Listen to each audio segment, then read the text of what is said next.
Good morning. I'm your host, Gabriel Garcia with Expert35. And as promised, experts from 35 different industries talking about the challenges, the opportunities, and the hardship.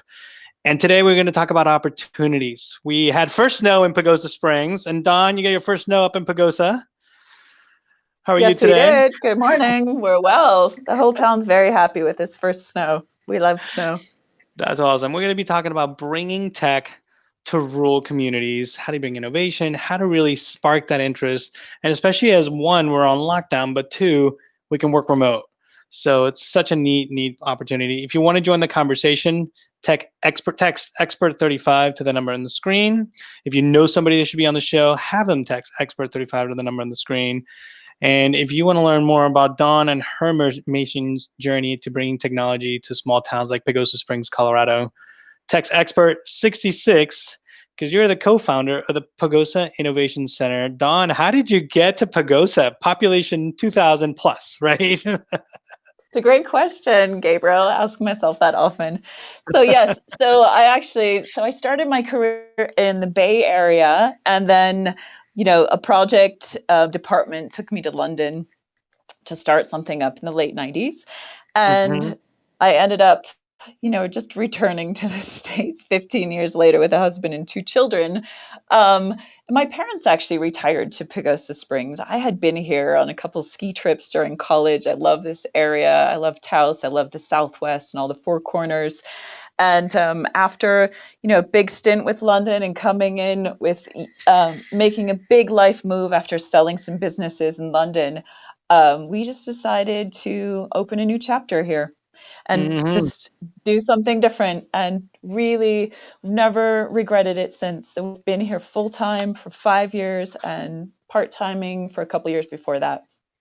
And I'm showing some photos. I'm showing Pagosa Springs. You guys have like natural springs downtown, and that's actually really close to where you guys want to go to phase 2. So we'll talk a little bit about phase 2 in the future, right?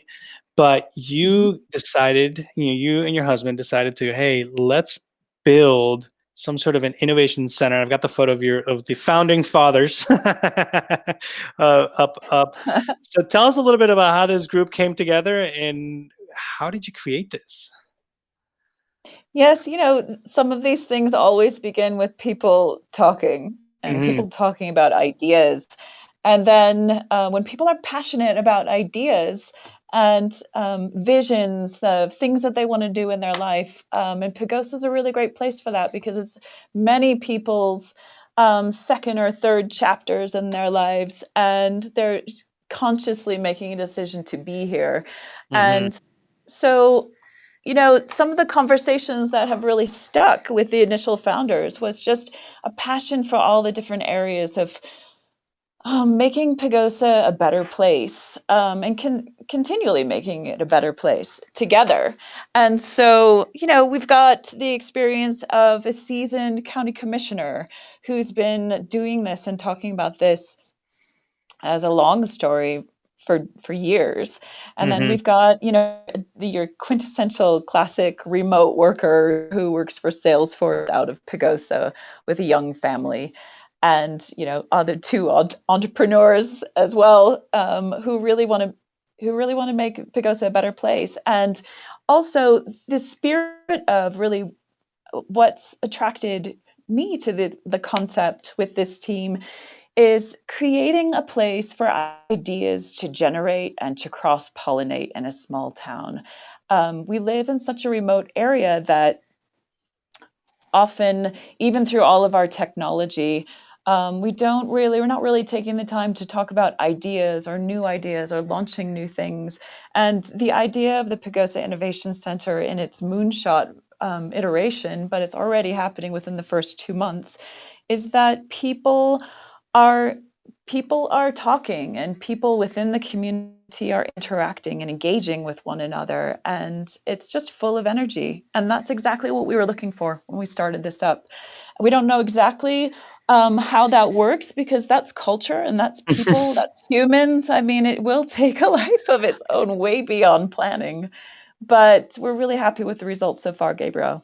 Well, and you started with 700 square feet, right? So simple, proof of concept. I'm showing some of the photos of the center, but you're there. So eventually we want you to, can you walk around and just show us the center a little bit of like, this is phase one?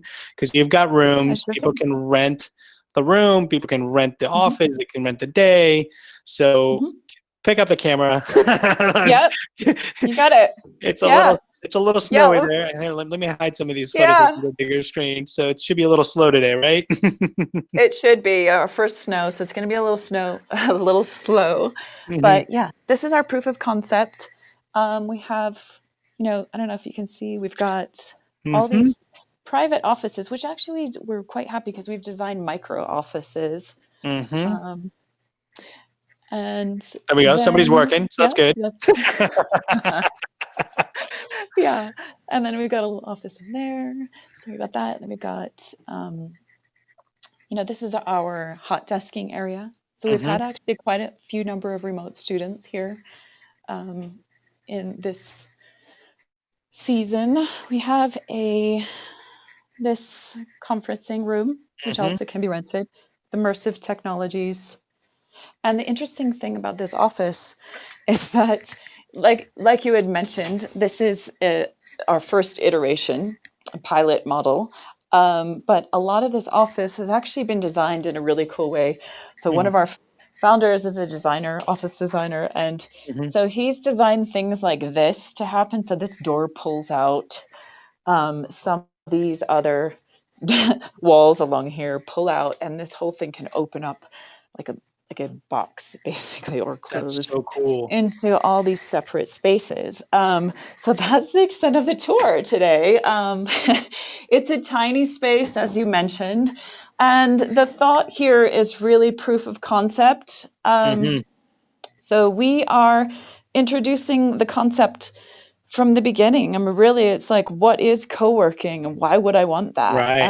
And who else could this possibly attract who comes through Pagosa or who lives Pagosa and works remotely Right. already? Right? I mean, some of those people really just like the idea of coming in for a few days a Hmm. week to get fast internet and do Sure. what they And you need have to one do. gig up, one gig down. Let's just put that out there. It's amazing, right? Greg's got a Yes. great question. He's like, how familiar is the idea of co-working in a rural community? Yeah, it's a very good question. I think if we launched something like this in a bigger city, Hmm. London, where we moved from, Denver, any of the other big cities, it's the concept has probably been introduced. It's not a brand new concept. So some of the bigger companies, WeWork, for instance, which we probably all know about, have Hmm. been doing this for ages. But in a rural community, it is a new concept. People are a little bit more insular generally in rural communities. They often move to Pagosa so that they can work with a beautiful view. Hmm. Um, so what we have seen is that during this lockdown, the internet speed in our town has actually just gone way down because everybody's on it for school, for everything they do, entertainment, everything. And so it's been just this year particularly, it's gotten pretty bad with just general house internet. And so we've had to do a lot of education in our initial launch campaigns that was really explaining the idea of co-working. Hmm. And as you can imagine, during a time of COVID lockdown, even the term or the concept of co-working it's like a dirty word. It's like, why would anybody want to do that? So we really have to do a lot to bring out the pictures of these little micro offices to show that I'm breathing my own air right now, and that it's safe and that I can Right. operate and get what I need to get done with fast internet. And like you said, 1 gigabit up and down. And I can come in here at, a couple days a week, maybe get what I need to get done. And yeah, so it's been some people who come to the town from other places are familiar with the concept. They know exactly what to search for and how to find us. Hmm. And others, they just need to be brought along on the story. Well, and I think one of the most important things we just started touching about is you're innovating Pagosa, meaning that you want Pagosa to rise. It's not about bringing all these people because that could be a challenge in itself. That could actually break the whole innovation cycle, right? Right. That's right. Yes, we really want Pagosa to rise. Some of our passion projects from different board members and other volunteers who have just gravitated to Pagosa Innovation Center. Some of the passion projects are, let's teach our kids coding. Let's be able to offer that for our kids. Let's offer code camps. Let's offer internships and mentoring programs for young women who want to consider tech and STEAM. Let's also serve local businesses or local entrepreneurs who may have business ideas, and we would love to be able to launch an incubation wing of what we do. Do something like a Shark Tank, eventually, where we're pulling some VCs to the area and opening up opportunities for rural entrepreneurs to actually have access to capital. So those are some of the programs that we're aiming toward. And as you had mentioned, we've really been open about 2 months now, 2.5 months, and it's going well. It's definitely, people are coming in. We use our Slack channel for a lot of the Mm-hmm. community networking, and that's been really, really great and really fun. And it's just so fun to be able to introduce people to each other after we have conversations. So a lot of that networking is really happening right now, very organically, and we're quite pleased with the results so far. Great question is, what are the advantages we would think of launching a startup in a rural community? Or we wouldn't think of? Like, what are the advantages of launching in a rural community? What are the advantages we wouldn't think of? Mm-hmm. Oh, when launching a startup in a rural community? Well, a lot of, let's see, a lot of decision for people to move here is so much about lifestyle, right? Mm-hmm. I mean, technically, we can all work from anywhere these days, and we probably will be doing that for a long time. I think that this year of 2020, with all the lockdowns, has really forced that cycle to happen a lot faster, and for people generally in our nation and world to embrace that concept that we can work remotely. So many of us have been doing that for years, and we decide that we want to make a lifestyle choice. We want to live where we want to live, and we don't want to be battling traffic, sitting in traffic. We might want to kick off some afternoons and go for a little ski up in the mountains, or whatever it is, that we're deciding to do. Personally, I love the community where my kids are going to school here as a rural community. So I think people choose rural first because of the lifestyle and the beauty, and like you had mentioned, the beautiful natural mineral hot springs in Pagosa Springs. Wolf Creek's got epic powder snow. It's a great little mountain. So some of those decisions, plus there's so many trails up here. We're surrounded and in this beautiful little pocket of national forest and BLM land. So I think that the decision to actually move to a place like Pagosa Springs, that comes first. So people are going to be making a decision, do I want to have that type of lifestyle? Once they've made that, we just want to make it possible to support people to make a living here and Right. to make an epic living, and not just make a living and exist in their little pockets of, like-minded people, but to actually, we would love to be able to encourage those people that we attract and incubate, entrepreneurs that we incubate within this center, remote workers that we attract. We would love to be able to encourage and support all those people to be able to give back to this community with the talents that they have and the skills that they have. And that really is the spirit of actual community. Now, we all strive for that term these days. Mm-hmm. You know, I'm guilty myself. I've lived in urban places. I shopped at those farmers markets because they seemed so authentic and cool and whatever. And I just think that we just really owe it to the people around us in a place that we live to contribute back to community. I think Mm-hmm. that's multi-generational. I think it's kids. I think it's older people. I think it's however we can actually interact and give back and not just charge through our lives as though we're in some individual silo of selfish needs, Right. really. Jennifer's got a great question. Do you think people are more productive in this environment? That's a really good question. I do. I think that from what we've seen here, anyway, I can only really base myself on that and based on my own habits.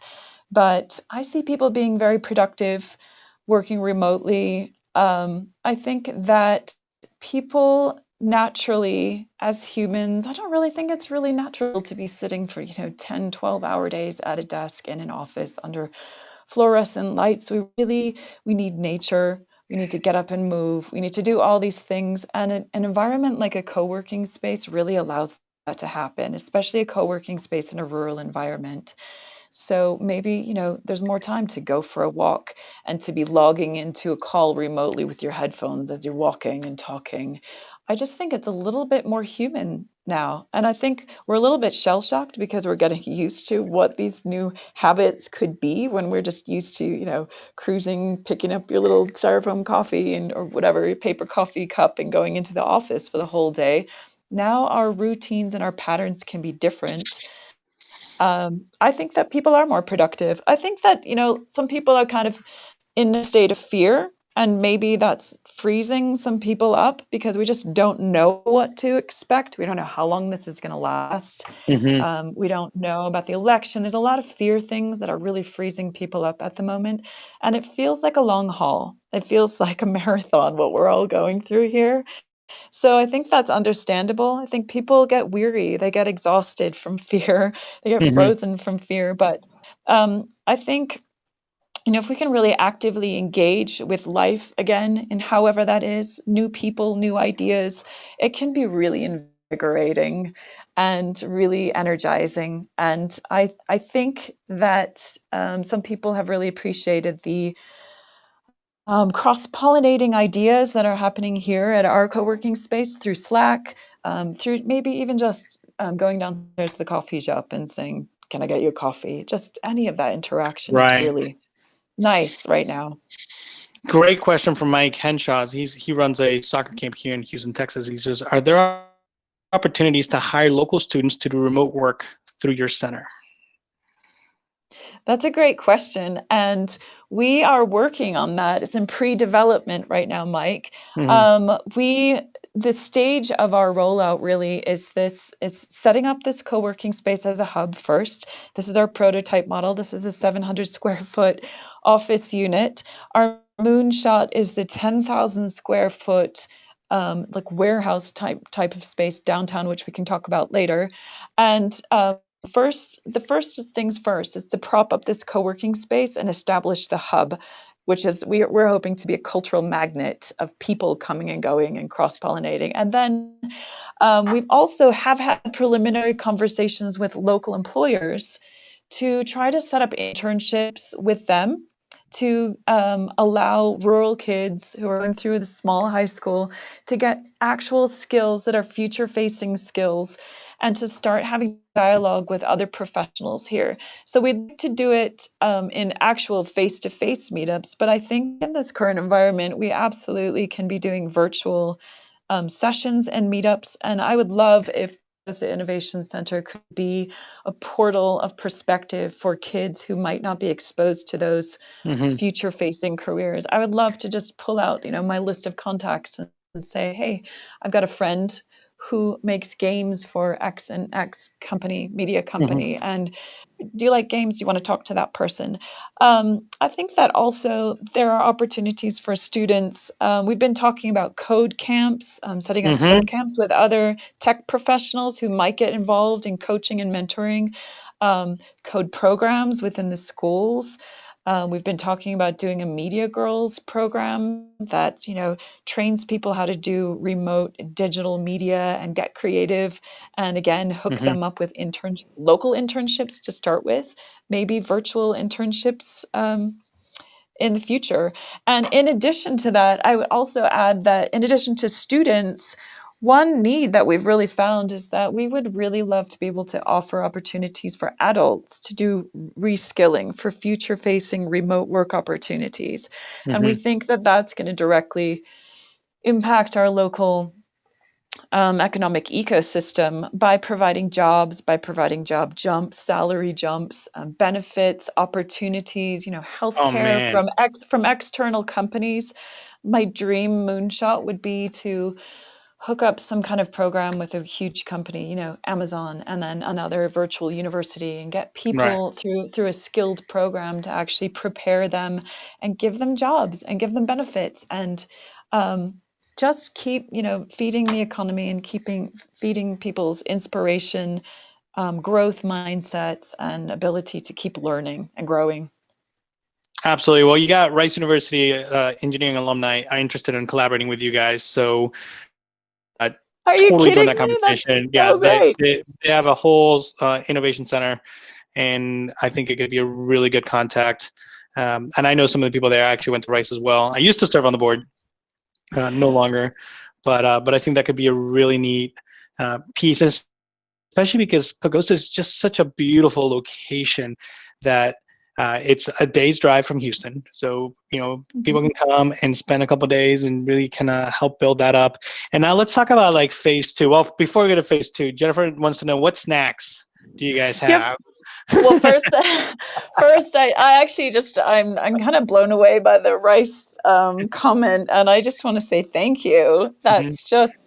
That's just brilliant. It's so exciting. That's the kind of energy we're really trying to attract, and the enthusiasm, and that's so exciting. So thank you for the offer, and I look forward to continuing that conversation. Now, snacks, Jennifer. Yeah, it's a very good question because right in our first iteration, this pilot office, we're actually right upstairs from a very, very cool cafe called Higher Grounds, and Uh-huh. they make beautiful baked goods, coffee. So they're actually doing all of it. We are not really officially supplying. We do have a kitchenette here where people can bring their own things, but in the current environment, we're trying to just do reduce all touch points that we can, and we've just formed a relationship with that cafe down below. And like I said, it's Higher Grounds. It's one of the best cafes in town. We really like it. They make just gorgeous things, and that's the option. And also the Wi-Fi does reach down there. So if you really did need to take your membership 1 gigabit connection, you could go downstairs and just for a change of pace. But our moonshot, our area that we're aiming toward, this powerhouse, we Mhm. would love to be able to have in the plans for that. We would love to be able to put some food service in there. We'd like to put, get a drinks license and maybe have some networking events in there. We have plans for doing a timeshare commercial kitchen. So for some cottage industry foodie type entrepreneurs to share in the capital opportunity to use the commercial kitchen. So we hope that that's going to provide some snacking opportunities and meetups and trials and things like that for all of our members. I think the most important thing, as I'm showing the picture, is like you're going from Uh-huh. 700 square feet to Uh-huh. 10,000 square feet, right? As this grows, you're looking at building like a whole center. And like it's hard to see on this photo, but it's the second largest building. It's the building on the right next to the fields, right? That Hmm. you guys are Hmm. looking to. It's right downtown. Right now, you guys are a little bit outside of downtown. Like this is Hmm. right downtown. And Hmm. so that vision is to just really build that makerspace slash innovation slash just community center, right? That's right. And that's very, very central. So we are in the uptown part of Pagosa Springs right now. There's a lot of things up here, but the map that you are all looking at right now, you'll see the big giant green space right in the middle, this park, Mm-hmm. and then just below that is another like child's park, and then the river actually goes right along there. The hot springs are just down the corner. So if you're looking at the buildings, so our moonshot, the 10,000 square foot powerhouse that's nicknamed, is the the white rectangle just kind of in the third right quadrant of the picture. So yeah, that's our moonshot. That it is very central. There's also we're just down the hill from Reservoir Hill, which has loads of concerts and in the summertime and a really fun kind of vibe. So we're really hoping to put this in the center of Pagosa Springs, and Mm-hmm. not only just be a co-working space, but our dream is really to make facilities available for local entities. So we'd love if Chamber of Commerce could have an office in there with us. Some bank representatives, we'd love if they could have an office. Region 9 could have an office in that space. Rotating offices for other entities that might be great resources to local entrepreneurs, local remote workers. We really consider that it's a center and a hub of the community, and people coming in there using it for various purposes. So there could be an event space, maybe a gallery space. We're hoping to do a timeshare music recording studio. So anybody who locally needs media resources or a brilliant recording studio facility could come in there and be able to use the space. Now, again, being moonshot, we have we have we have a big project in front of us to raise the capital to make this happen, to make this development of the space happen. But I also just want to add that from a local perspective, we get all these great stories about the powerhouse. Um, there's a whole bunch of students who have great memories of that being a youth center for years in Pagosa. They roller skated there, they hung out, maybe they met their spouse there. There's a really good feeling about that space. It already was used for that type of effort before. It looks like I've lost you.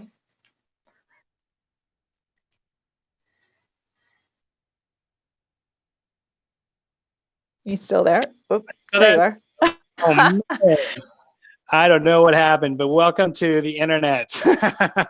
Hey, you could come to the Pagosa. Wait, are you out here right now? No, I'm not, but I should be. And honestly, it says I don't even know if we're still live because it doesn't say the destination's there. But it's been Okay. so incredible having you on the air. What I'm going to do is do my favorite part of the show and just hope we're still live, right? Which is Okay. 3 things we should do now. Let me put you front and center so I'm not part of that. All right, go. Yeah, 3 things. So my 3 things are really about cultivating one's own inspiration and energy and just human interaction. And so my 3 things were like, go out and hug somebody who's in your inner circle right now during this like semi-lockdown, because human interaction is so important. 2, acknowledge somebody who inspires you and cultivate something with that person. If somebody inspires you, make a relationship and pursue it. And 3, go for walks and do a lot of walking meetings, because that's just so good for our brains right now, and it keeps our energy up, keeps our energy going. And it's all of my tips are actually all about just cultivating our energy to be better people out there in the world right now.